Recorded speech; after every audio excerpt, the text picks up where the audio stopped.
Romba Magarshi, I'm very happy to continue the second day of our Agrarian Theology classes. Still, we are looking into the overall view of Agrarian Theology.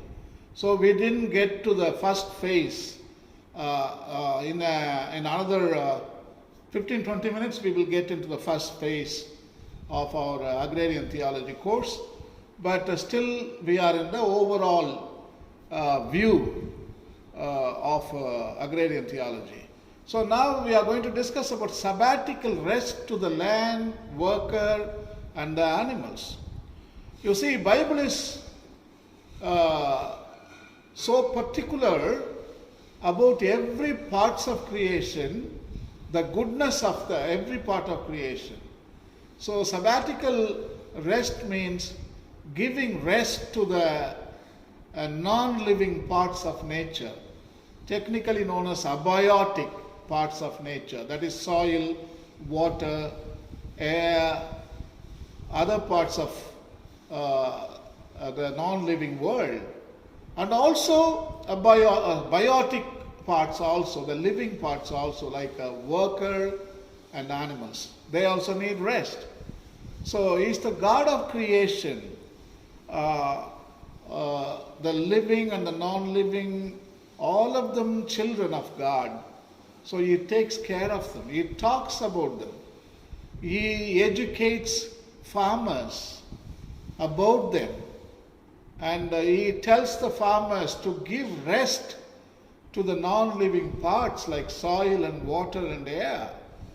The book of Leviticus chapter 25 makes a major contribution to our efforts in creating agrarian theology.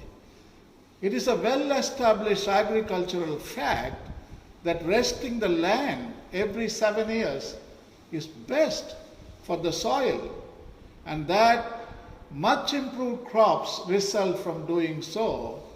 Similarly, every 7 years, a sabbatical year was set aside for Israel, a complete rest for the land, when sowing was forbidden and one reaped only what was necessary to live on and to feed one's household.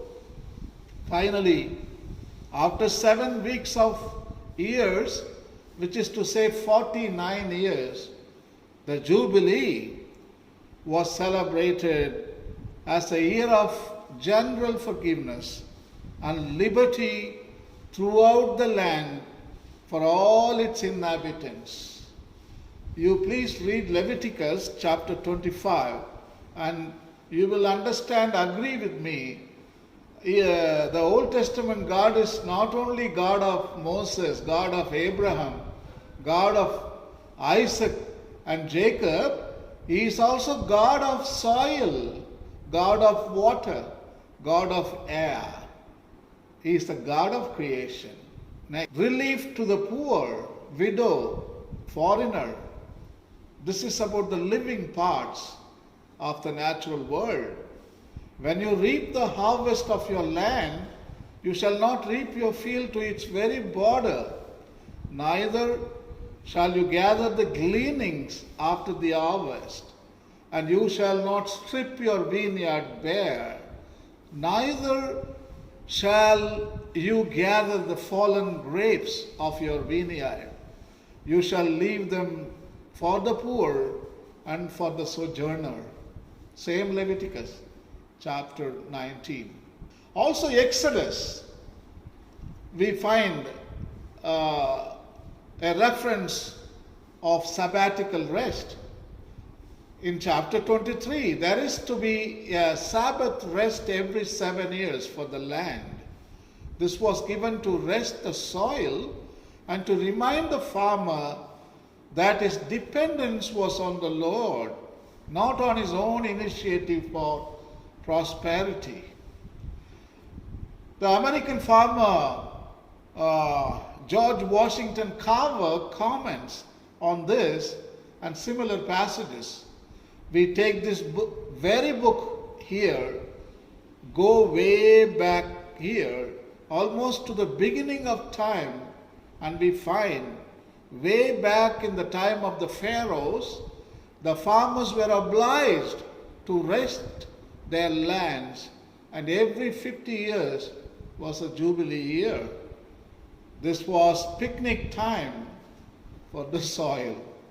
Francis explains about this sabbatical rest.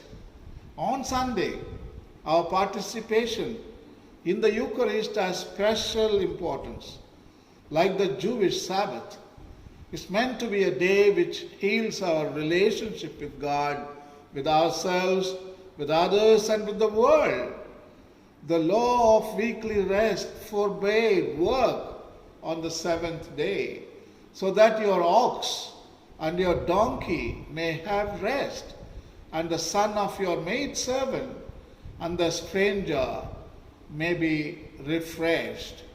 So he is the God of ox, God of donkey, God of maidservant. Again, he is the God of creation. Now we come to the crux of our discussion, agrarian. What is agrarian? Agrarian is relating to the cultivated land or the cultivation of land. It includes these forms of agriculture or agricultural practices: permaculture, horticulture, polyculture, aquaculture, animal husbandry, food gathering. It includes everything. So don't think agrarian means only agriculture, growing crops. No. One is permaculture, that means permanent agriculture. Today we talk about diversified and sustainable agriculture. That is the word used all over the world. Pope Francis is also using in Laudato Si in many places. He promotes diversified and sustainable agriculture. So permaculture, permanent agriculture. In Matthew, we read the wheat and weed, the parable of the wheat and the tares. That is how it is worded in the Bible. And horticulture, the cultivation of the gardens. Luke 13:6-9, Jesus talks about the fig tree and the manure. If it produces, let us allow it. If it doesn't produce, cut it down. That discussion. And polyculture, that means it is not the monocrops, multi-crops. Our ancestors did it. In Tamil we call manavari. So a lot of plants together they cultivated. And aquaculture, cultivation of fishes for protein. Today, fish supplies lot of protein to humans. Mostly 80% of the world population depend on fish. So today, lot of fish is being produced in India. And also it destroys our climate too. We will discuss it later on. And animal husbandry is also agrarian. The farms, chicken farms, pig farms, sheep farms, cow farms, etc., etc. The last one is food gathering.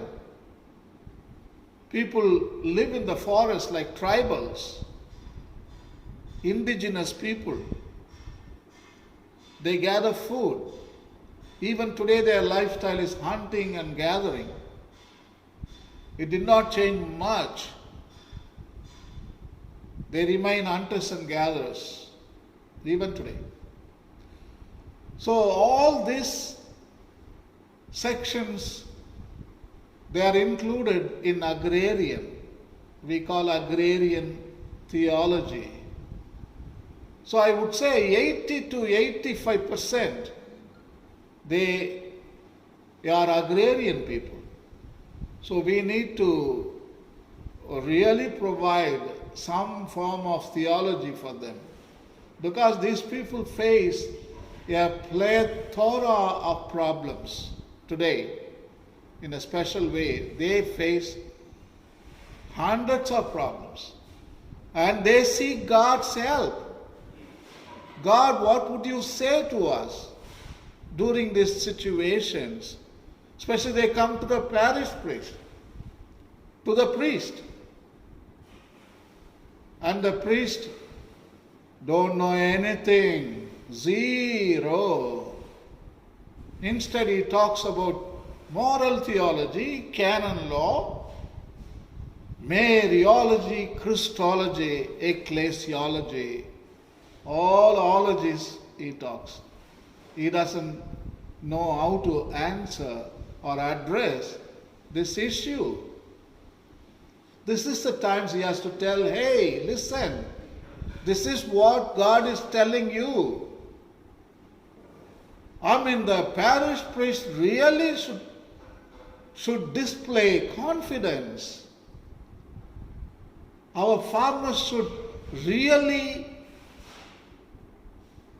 be touched by the words of the parish priest.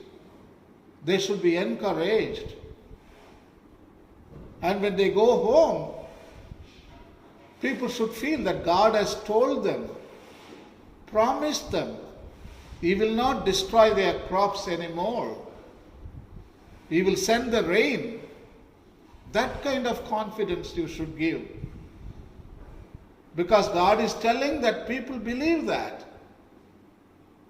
When ordinary people say something, people, they don't believe. When God is saying, they will believe. That is what agrarian theology is all about. See, here in Tamil I have written so many things. See, பூச்சிக்கொல்லி உபயோகம், அடி உரம், மரபீனி, நுண்ணுயிர்கள் இழப்பு, பூச்சிகள் இழப்பு, all this, they are known as limiting factors. Limiting factors means obstacles to agriculture, a good agriculture. So no food, no water, drought, famine, waste, all of them are known as limiting factors. So when there are limiting factors, there are only two options. One is to perish, another one is adopt. Only two words. Perish, that means you give up and rather, okay, let me commit suicide. Perish. That is what 3 to 4 lakhs of farmers did. They committed suicide because they couldn't face the limiting factors. Or adopt. Many farmers, they did adopt. They did not commit suicide. So only two options, perish or adopt. So adaptation is recommended. Making agrarian theology is the one phase of adaptation. Yeah.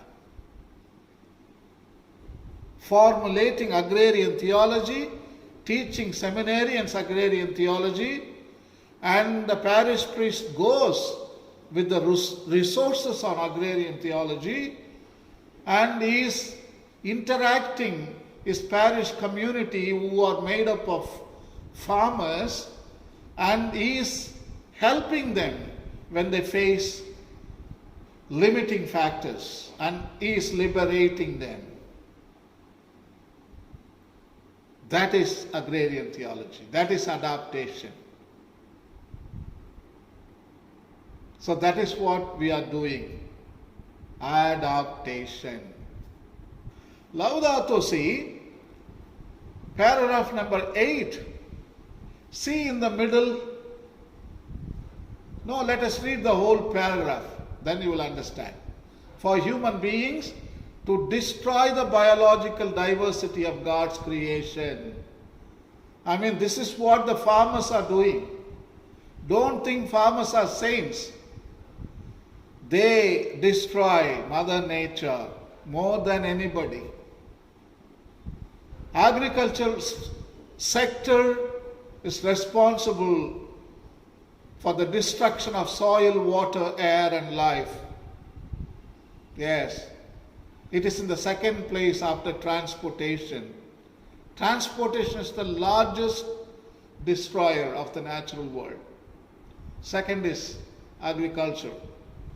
For human beings to degrade the integrity of the earth by causing changes in its climate, by stripping the earth of its natural forest or destroying its wetlands, for human beings to contaminate the earth's waters, its land, its air and its life, these are sins. This is what farmers do. Don't think your father, your great-grandfather, my father, my great-grandfather are good people. They are really doing very bad business. Actually, they were good. Some 50 years ago, they were doing wonderful work when they were doing sustenance farming. Then in 1960s, they drifted into industrial farming and they began to poison soil, water, air and all life on the planet. So this is what they did. They committed sins. Our agricultural farmers are committing sins every day. You know why? Because they are not taught to use their resources in a benign way, because we didn't teach them. We failed them. It is a sin of omission on the part of the shepherds. Yes. They were not taught how to use creation, how to farm in God's way, how God cultivated the Garden of Eden. We didn't teach them. So that's why they are committing sins every day. Let us not wait anymore. Now resources are available. Laudato Si, paragraph number 8, is one of the resources. Hey, this could be considered as one of the best resources for formulation of agrarian theology. Educate our people. Take this message all the way to the parish level and give them a seminar, a symposium on this one paragraph. Enough. Once in a year, you educate your parish farmers on the document of Laudato Si. There are 30 agrarian paragraphs available in the document. So we have come now to the main theme at last. This is the first phase. So we are going to discuss about agricultural revolution, how it was perceived by humanity. So that is the discussion. So this is the first phase. So agriculture, it is a human vocation by mandate, by default I put it. God gave only one mandate, agriculture. Till it and keep it, Genesis 2:15. He wanted all the people of the earth to become farmers. That's it. Nothing else. Doctors, engineers, teachers, priests, all of them are human imagination. That is not God's mandate. God told only go and do farming. till it and keep it. But you told, no, we are going to build Babel towers. That is what doctors, engineers, teachers, priests are all about. Persuaded by God Himself from the start, agriculture always had been driven by the spiritual origin. Thus, agriculture or farming becomes a vocation by default, and it is the oldest and the only profession to humans intended by God. Today there are over 550 million farms in the world growing our food, fiber, and products that we need to survive as humans. The existence of almost 8 billion people, soon to be 9 billion, is almost entirely dependent on sector of farms. Farmers and agribusinesses that we call agriculture. This is the big challenge the future is facing. How are we going to feed these multitudes? Where can we buy bread for these people to eat? John chapter 6 verse 5, Jesus is asking. It is a challenging question. For 8 billion people now, it is no more 5,000 people as we read in the multiplication of loaves. No. Where can we buy bread for these 8 billion people? Going to be 9 billion. So feeding the hungry was one of the salient features of Jesus Christ's mission.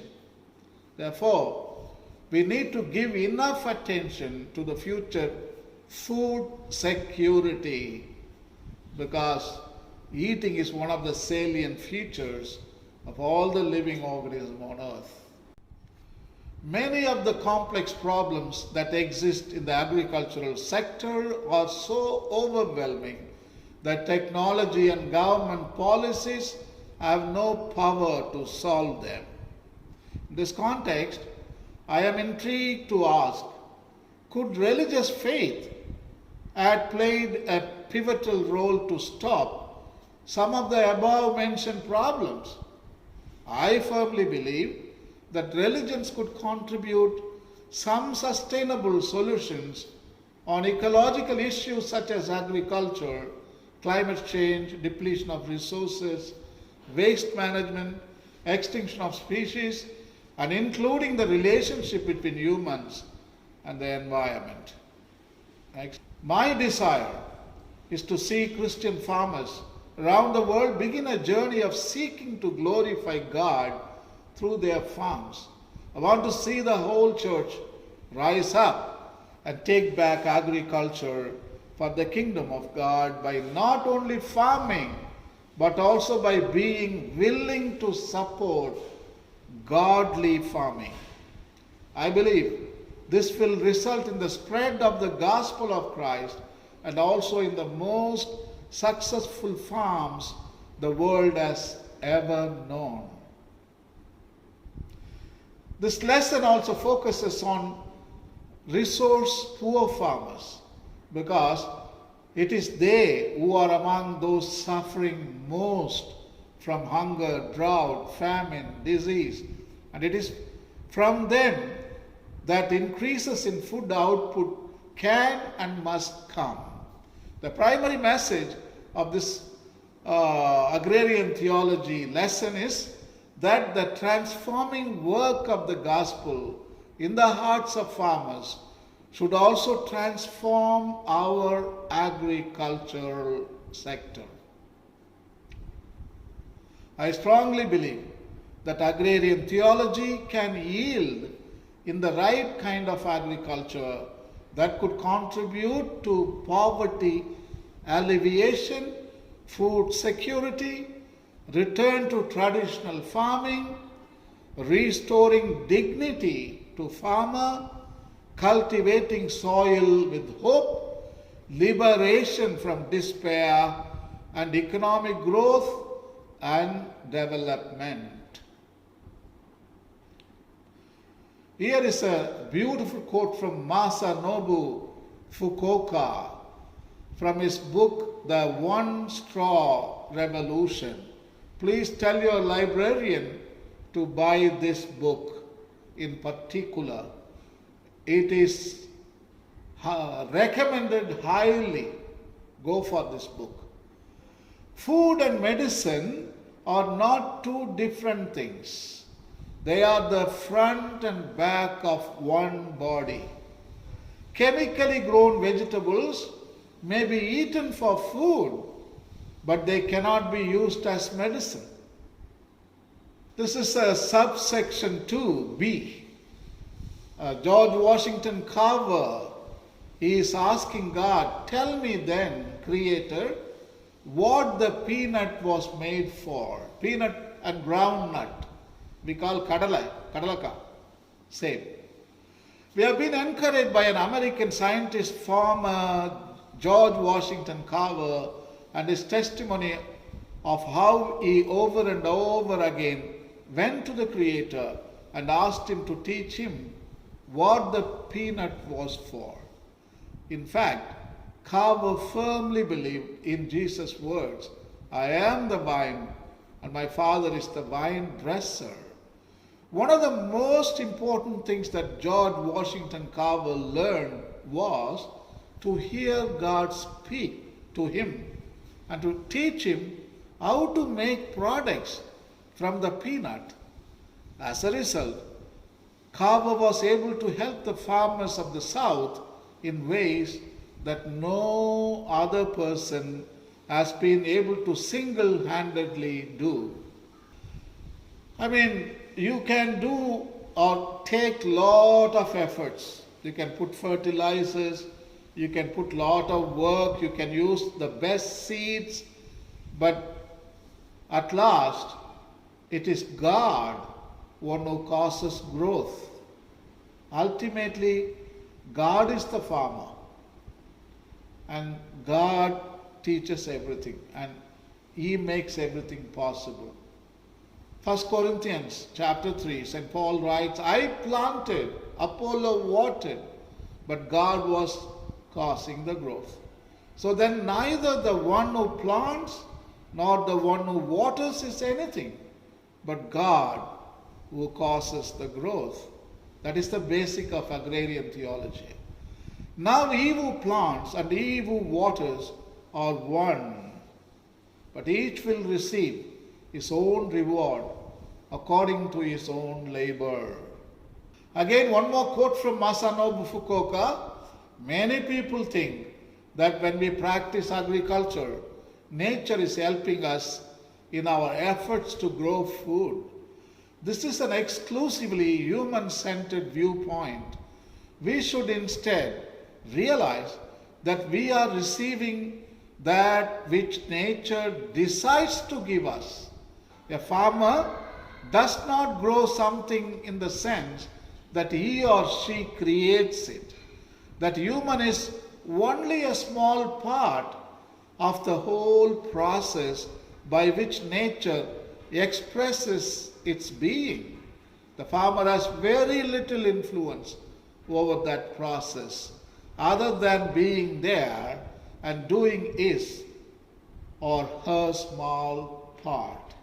Ultimately, God does everything.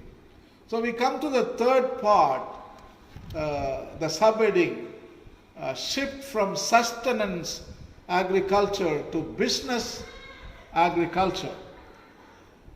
50 years ago, your great-grandfather was doing sustenance agriculture.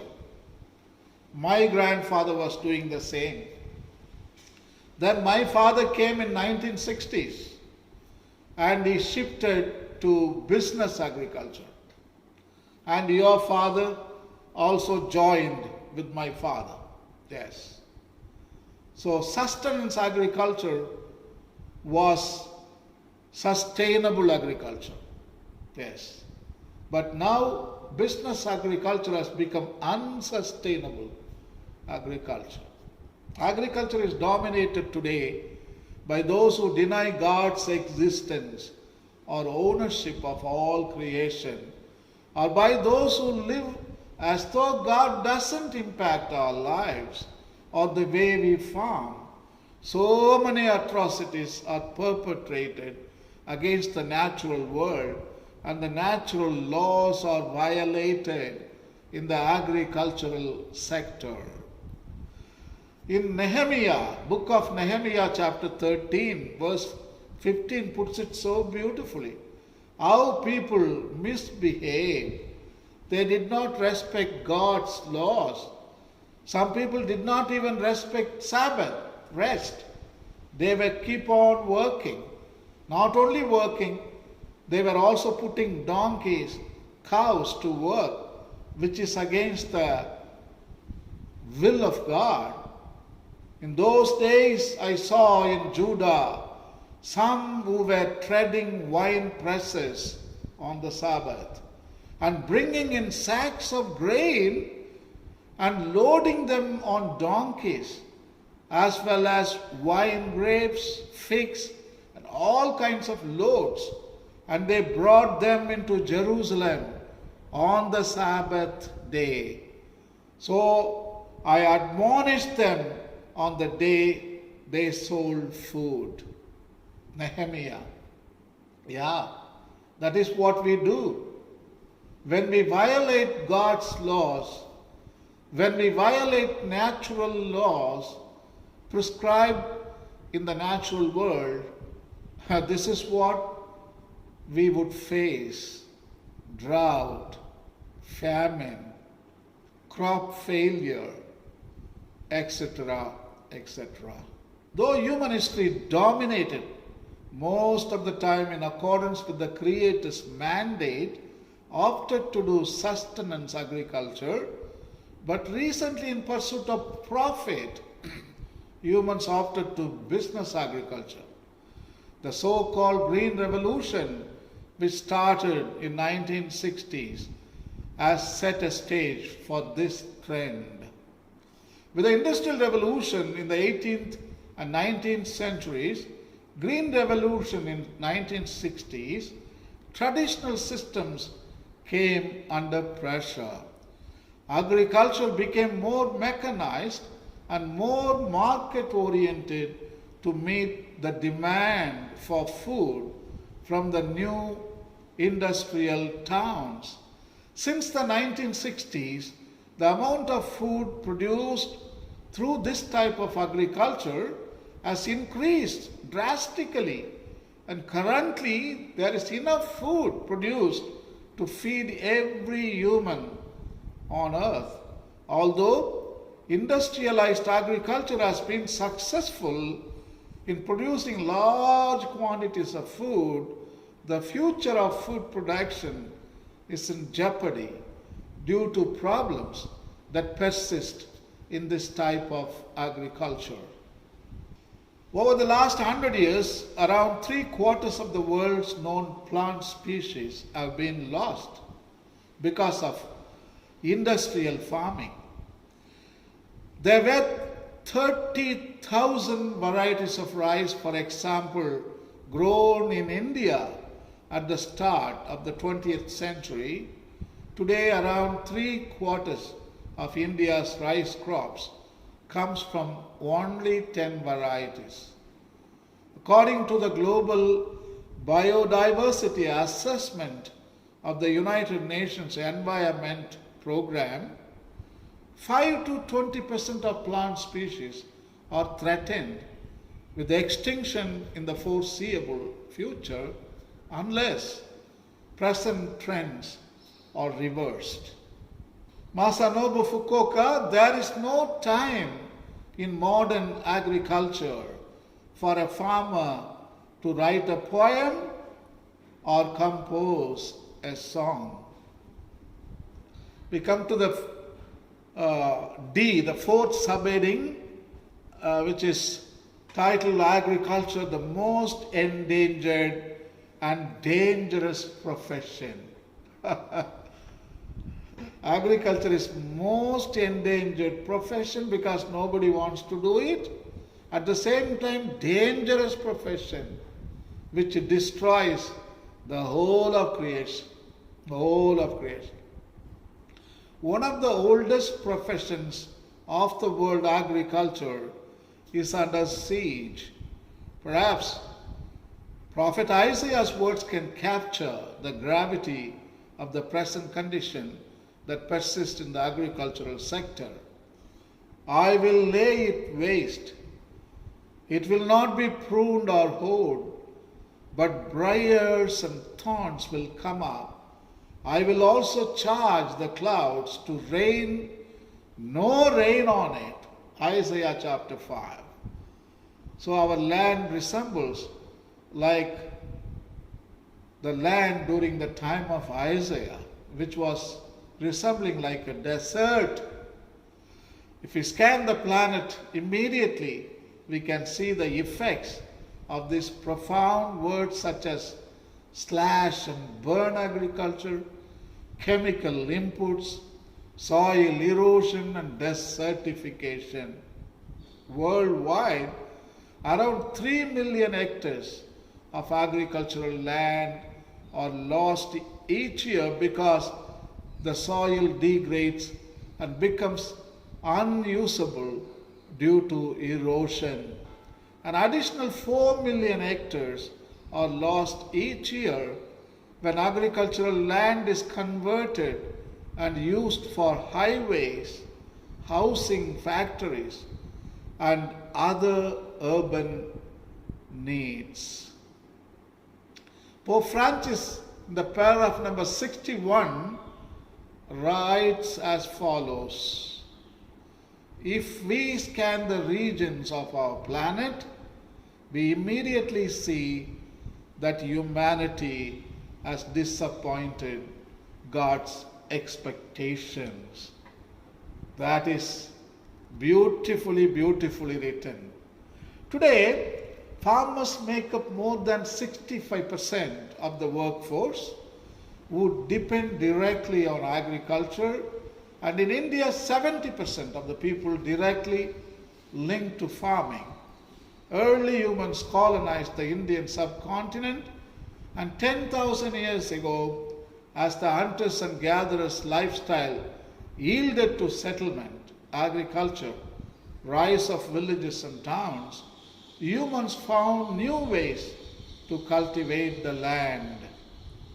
Jeremiah puts it nicely in the chapter 29, build houses and live in them, plant gardens and eat of their produce.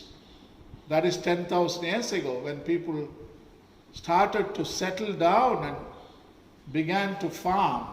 So that Bible quote really reflects 10,000 BC when we started agricultural revolution.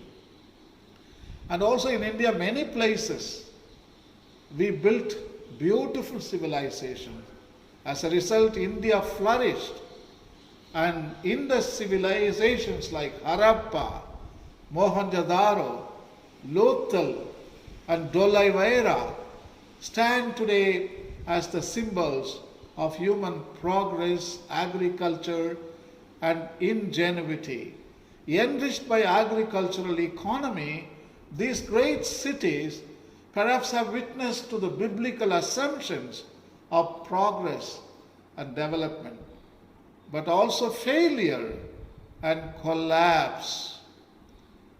Proverbs chapter 28, he who tills his land will have plenty of food, but he who follows empty pursuits will have poverty in plenty. That is what happened in Mohenjo-daro, Harappa, Lothal, Dolaveira. They did not do sustainable agriculture. They did probably like industrial agriculture. Very soon, all those great civilizations collapsed, destroyed once and for all. So that is what Proverbs chapter 28 states.